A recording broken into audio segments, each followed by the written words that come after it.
هو الذي أحياكم ثم يميتكم كل نفس ذائقة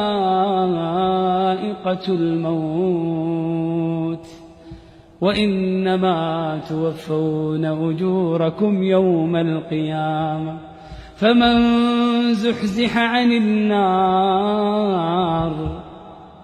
وأدخل الجنة فقد فاز وما الحياة الدنيا إلا متاع الغرور.